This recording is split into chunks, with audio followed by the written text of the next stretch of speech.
Pull up, don't breathe the gas. You breathe the... Do this Pokemon battle thing right. Hai Sinadik. Pikachu. Masih inget kan sama karakter imut yang satu ini? Kuning, belang hitam, dan awas ada tegangan tinggi. Benar, Pikachu. Nah, Pokemon yang satu ini memang ikonik banget sih. Kangen gak sama aksi lucu dan menggemaskannya? Kalau iya, tontonan rekomendasi kami kali ini mungkin bisa jadi penawar untuk rasa kangen kamu. Yuk disimak Detektif Pikachu, Pika-Pika. Nah, Detektif Pikachu sendiri adalah film misteri arahan Rob Lederman. Rilisan tahun 2019, film ini diproduksi lewat kerjasama antara Legendary Pictures dan Toho. Ceritanya ini diadaptasi dari game dengan judul yang sama. Suara karakter Pikachu di sini oleh aktor Ryan Reynolds yang karirnya melejit karena perannya sebagai Deadpool. Sedangkan untuk karakter utamanya, Tim Goodman diperankan oleh Justice Smith yang juga bermain di Jurassic World Fallen Kingdom. Tanpa berlama-lama lagi, ayo kita nonton alur filmnya.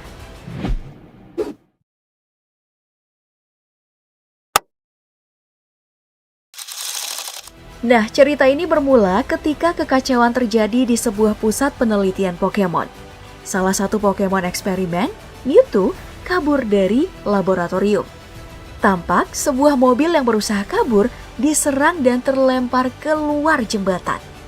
Sementara itu, Tim Goodman, si karakter utama, tampak sedang mengawasi Cubone, Pokemon yang menggunakan topeng tengkorak dan selalu memegang tulang. Sang teman pun menyarankan Tim untuk menangkap Cubone karena terlihat cocok dengan kepribadiannya yang kesepian. Tim sih nampaknya gak setuju dengan sang teman, namun dia tetap melakukannya. Tapi Tim gagal dan malah dikejar oleh Cubone. Setelah usaha yang gagal menangkap Cubone, Tim pun menerima telepon dari kepolisian soal ayahnya yang mengalami kecelakaan. Dia pun harus pergi ke kota Rhyme, tempat manusia dan Pokemon hidup berdampingan. Nah, di sana Tim pun ketemu dengan Letnan Yoshida, mitra ayahnya di kepolisian. Dia pun meminta kunci apartemen milik sang ayah karena ingin membereskan beberapa barang.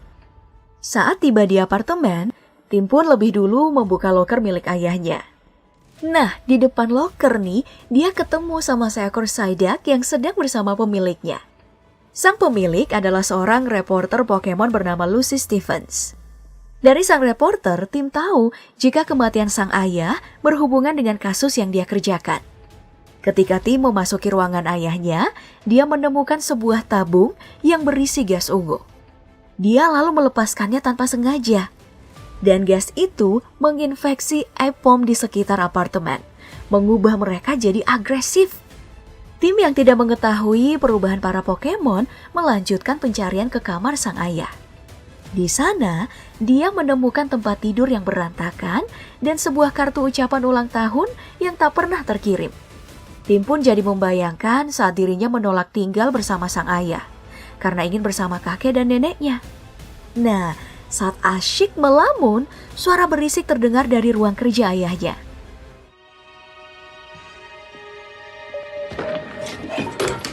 Itulah yang jadi momen awal pertemuannya dengan seekor Pikachu yang selalu mengenakan topi detektif dan bisa ngomong. I know, no, can't understand. Tim pun sangat terkejut. Tapi belum selesai sama Pikachu nih, seekor Aipom agresif yang telah terinfeksi masuk ke dalam ruang kerja dan menyerang Tim. Nah, si Pikachu yang kebingungan berusaha mencari cara untuk menyelamatkan Tim. Berhasil mengatasi satu, Aipom agresif lain berdatangan ke dalam ruangan. Mereka pun kabur lewat saluran pembuangan. Tim menuju keramaian untuk mengingatkan soal bahaya yang datang. Namun, para Aipom udah kembali normal.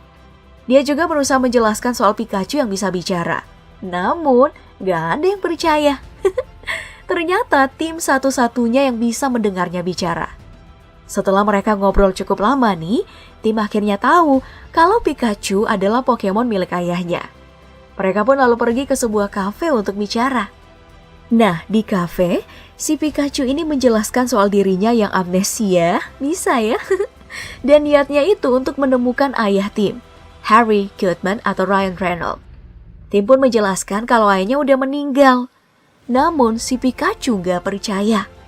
Mereka lalu berdebat panjang. Namun akhirnya sepakat untuk bekerja sama menyelidiki kematian Harry. Keesokan harinya nih, Pikachu udah sibuk membongkar berkas milik Harry untuk mencari petunjuk. Botol gas yang dibuka oleh tim di malam hari sebelumnya ternyata memiliki aroma yang sama dengan para iPom saat jadi agresif. Tim pun kemudian dapat ide nih untuk menemui wartawan yang berkenalan pada saat pertama kali datang ke apartemen ayahnya. Nah, di kantor berita, tim mendapati sang wartawan sedang kena semprot oleh atasannya. Tim pun lalu menyerahkan botol gas yang menginfeksi para iPom. Namun, sang wartawan ternyata punya beberapa botol serupa yang dia dapatkan dari lokasi para informan Harry. Tim dan Pikachu pun kemudian berangkat ke tempat si wartawan menemukan botol serupa. Nah, di sana mereka ketemu dengan Mr. Mime, Pokemon yang tampaknya mengenali Pikachu. Mereka lalu menangkapnya untuk diinterogasi. Interogasi ini berjalan alot nih karena Mr. Mime hanya bisa berkomunikasi menggunakan pantomime. Namun, tim punya ide untuk menginterogasi Mr. Mime dengan pantomime juga supaya mereka bisa lebih nyambung. Ternyata caranya berhasil dan mereka sukses dapat informasi lokasi penyebaran botol gas yang disebut R itu. Ternyata lokasinya adalah klub pertarungan Pokemon. Di klub tersebut, Pikachu harus bertarung melawan Charizard jika mereka ingin mendapat informasi. Pikachu pun menerima tantangan tanpa mengetahui bahwa pemilik Charizard menggunakan art untuk membuat Pokemonnya jauh lebih agresif. Masalah lainnya, Pikachu nggak dapat menggunakan kekuatan listrik karena sedang lupa ingatan. Keadaan pun jadi makin kacau setelah pemilik Charizard tanpa sengaja memecahkan botol art dalam jumlah yang besar, membuat tersebar ke seluruh ruangan. Nah, tim pun memanfaatkan kekacauan ini untuk mengorek informasi soal art dari pemilik Charizard.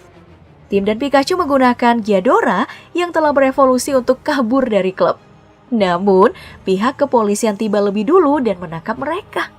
Di kantor polisi, tim ketemu sama Letnan Yoshida dan berusaha meyakinkannya bahwa Harry masih hidup. Mereka berdebat cukup lama, sampai akhirnya Yoshida harus memutar rekaman video kecelakaan mobil yang dialami ayah tim. Nah, video itu membuat tim jadi putus asa. Dia menyalahkan diri sendiri karena pilihan masa kecilnya yang menolak untuk tinggal bersama sang ayah. Namun, Pikachu meyakinkan tim bahwa itu bukan salahnya. Dalam keputusasaan, tim dan Pikachu pun dijemput oleh bawahan Howard Clifford, seorang filantropis yang mengabdikan dirinya untuk dunia Pokemon. Mereka dibawa menuju kediaman Howard, dan saat menemui Howard, tim dan Pikachu akhirnya mengetahui kalau kasus Harry adalah permintaan khusus dari Howard. Dan pelaku yang menyebarkan R adalah putra Howard, Roger Clifford. Di sisi lain, fakta soal kematian ayah tim pun terungkap. Howard berhasil membuktikan bahwa Harry masih hidup. Nah, Mewtwo, Pokemon yang kabur dari pusat penelitian di awal film, rupanya membawa Harry. Setelah mengetahui fakta soal ayahnya, tim melakukan pertemuan dengan si wartawan Lucy Stephen. Atasan Lucy adalah Roger Clifford, sehingga dia punya akses informasi soal anak Howard itu. Sebuah pilihan yang tepat ya, karena Lucy berhasil mengungkapkan soal salah satu fasilitas riset Pokemon milik keluarga Clifford. Juga mengurai hubungan antara peristiwa ditutupnya fasilitas dengan hilangnya ayah tim. Lucy, tim, Pikachu, dan Psyduck lalu melakukan penyelidikan di pusat penelitian tersebut. Mereka berhasil nih menyelinap ke dalam fasilitas. Nah, di dalam sana, mereka menemukan para Pokemon yang terkurung sebagai objek percobaan. Roger yang mengawasi dan mengetahui ada penyelinap dari kejauhan, melepaskan para Pokemon hasil percobaan di belakang Lucy.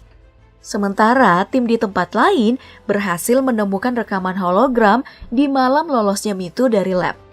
Rekaman itu juga mengungkapkan asal-usul serum R yang rupanya diekstrak dari DNA Mewtwo. Rekaman lain pun mengungkapkan bahwa Harry adalah orang yang disewa pihak lab untuk menangkap Mewtwo. Nah, di sini proses penyelidikan tidak berjalan lancar. Tim dan Lucy berakhir dikejar-kejar sama Pokemon yang dilepaskan oleh Robert. Psyduck yang stres pun menyebabkan ledakan sionik. menghempaskan dan membantu mereka lolos. Nah, baru aja sadar nih, tiba-tiba seluruh lembah di sekitar lab bergerak. Rupanya seluruh lembah adalah punggung para Torterra raksasa. Wow. Tapi pada akhirnya mereka berhasil lolos nih setelah terjatuh ke sungai. Tapi Pikachu terluka. Namun, para Bulbasaur datang memberi bantuan. Lalu tim dan Pikachu pun dipandu menemui Mewtwo untuk disembuhkan. Mewtwo lalu menunjukkan kilas balik ingatan kepada tim di mana Pikachu menyelamatkannya. Nah, di tengah kilas balik nih, Mewtwo tertangkap oleh Roger yang rupanya mengikuti mereka sejak tadi. Tim berusaha menyelamatkan Mewtwo, namun Pikachu yang juga melihat kilas balik merasa bersalah karena berpikir dirinya mengkhianati Harry. Tim lalu berusaha membujuk Pikachu, tapi gagal. Di sini Pikachu tanpa sengaja menyengat tim dan membuat rasa bersalahnya makin besar. Mereka pun akhirnya berpisah. Nah, saat kembali ke kota Rhyme, festival Pokemon sedang digelar. Dan Lucia berusaha menyabotase siaran berita untuk membocorkan soal kejahatan Roger. Sementara itu, Pikachu yang terpisah melalui lokasi kecelakaannya dan menemukan bukti bahwa mereka diserang oleh para Grey Ninja. Pikachu pun lalu menyadari jika Mewtwo berusaha melindunginya dalam kecelakaan tersebut, dan Howard menutupi fakta tersebut. Sementara itu, tim yang berusaha menemui Howard terkejut saat mengetahui bahwa dialah dalang yang sebenarnya. Kemudian Howard pun berhasil memindahkan kesadarannya ke tubuh Mewtwo, yang ternyata merupakan tujuannya sejak awal. Howard ini ingin memindahkan kesadaran seluruh warga Rhyme ke dalam tubuh Pokemon. Dan gas R di seluruh balon festival adalah kunci dari rencananya. Pokemon yang menghirup gas akan menggila dan jadi wadah untuk kesadaran manusia. Nah, ketika kesadaran nyaris seluruh warga telah berpindah ke Pokemon, Pikachu datang untuk menghadapi Howard di dalam tubuh Mewtwo. Pertarungan antara Mewtwo dan Pikachu pun tak terhindarkan. Sementara itu, tim yang terjebak di ruangan Howard berhasil menemukan Roger yang asli dan menyadari jika yang dia hadapi selama ini adalah seekor Ditto yang menyamar. Baik Pikachu maupun tim sama-sama tersudut. Namun, keadaan berbalik nih saat Pikachu melancarkan serangan pamungkasnya. Roger yang asli juga membantu tim mengalahkan Ditto. Namun nih saat Tim dan George berjalan meninggalkan ruangan Howard, Ditto kembali dan menyerang mereka berdua. Tim berhasil mengatasi Ditto menggunakan serum R. Sementara itu, Howard yang berfokus ke Pikachu tidak menyadari jika Tim diam-diam mengambil transmisi sarafnya, membuatnya kembali ke tubuh aslinya. Tuh mampus. Nah, Mewtwo yang telah menguasai kesadarannya kembali mengakhiri semua kekacauan yang disebabkan oleh Bapak Howard ini, yaitu dengan mengembalikan tiap orang ke tubuhnya. Nah, cerita ini pun ditutup dengan akhir yang manis seperti kebanyakan film Hollywood. Howard si antagonis mendapatkan ganjarannya. Lucy mendapatkan impiannya sebagai pembawa berita di jam utama. Dan Tim akhirnya ketemu dengan sang ayah dan memilih tinggal bersamanya, yang rupanya selama ini terkurung di tubuh Pikachu. Ternyata nih Mewtwo sengaja nyimpan tubuhnya untuk berjaga-jaga. Well, hikmah yang bisa dipetik dari film ini tentu aja jangan remehkan sesuatu yang imut, tapi bohong. Pesannya sih cukup jelas kok kalau film ini dipenuhi dengan father issue. Hubungan dengan ayah adalah pusat cerita dalam film ini, mulai dari masalah Tim dan Harry atau Howard dan Roger. Jadi kesimpulannya, jaga hubungan dengan keluarga ya cinephile. Jangan sia-siakan cinta keluargamu kalau nggak ingin menyesal kayak si Tim. Udah dulu ya, aku mau lanjut nih berburu Pokemon.